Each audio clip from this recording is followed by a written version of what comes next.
Okay, so let's look at the budget, right? So the government spends about $650 billion a year, I think is what the government, that's the total amount of money it could we've be. got. It's varies from year to year, we'll find out. Yeah. So that's the tax revenues coming in. Now they've just had Not always.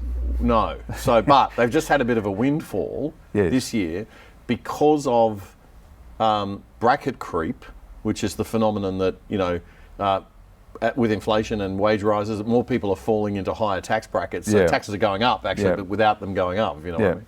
So we've got that factor happening. But they've also had a big windfall around gas royalties, coal royalties, and iron ore, which are our three biggies. Without that, if you take that away, and of course net zero will take at least the gas and the coal away, it's kind of scary looking into the future, isn't it? The worst thing at the moment is actually, the two worst things are the NDIS, which is an example of everyone wanting to have something and wanting someone else to pay for it, and the debt. So if you look at government debt, it increased dramatically because of the COVID and the lockdowns, and that just can't go away overnight. It's got to be gradually paid down. And to put it, and that was a Liberal Party government acting like but it was like a Labor in concert with the Labor Party. Did you ever hear the Labor Party put their hand up and say, "I'm sorry, Mr. Frydenberg, you're spending too much money"? No, it was always, "You're not spending enough money." So I call it the Frydenberg Chalmers debt problem. I don't think it's a Frydenberg problem.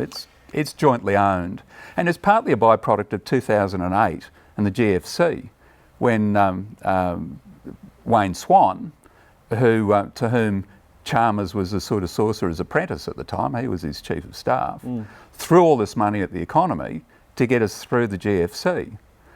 It wasn't a good idea then. It was an even worse idea when COVID came along, and now we're going to reap the disbenefits of that whirlwind.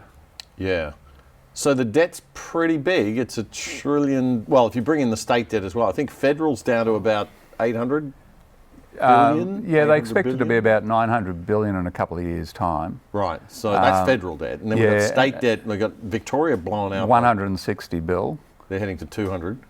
Queensland's, I keep getting confused with net debt, but I think they're looking at about 90 bill. But that's where a lot of the coal royalties are coming in, so they might not do as badly. New South Wales is also off the scales. The only state that's got any sort of credibility on this is Western Australia. There is a mood out there at the moment in economic circles to this idea globally, this idea of being very, what economists would call Keynesian, or modern monetary theory, which is sort of an extreme version of that, where the idea is that you just spend, and who cares? I mean, that's going to stimulate the economy. If you're spending, you're injecting a stimulus. By injecting a stimulation into the economy, then the economy will become more productive, and then eventually everything will even out. So modern monetary theory's sort of got two arms to it.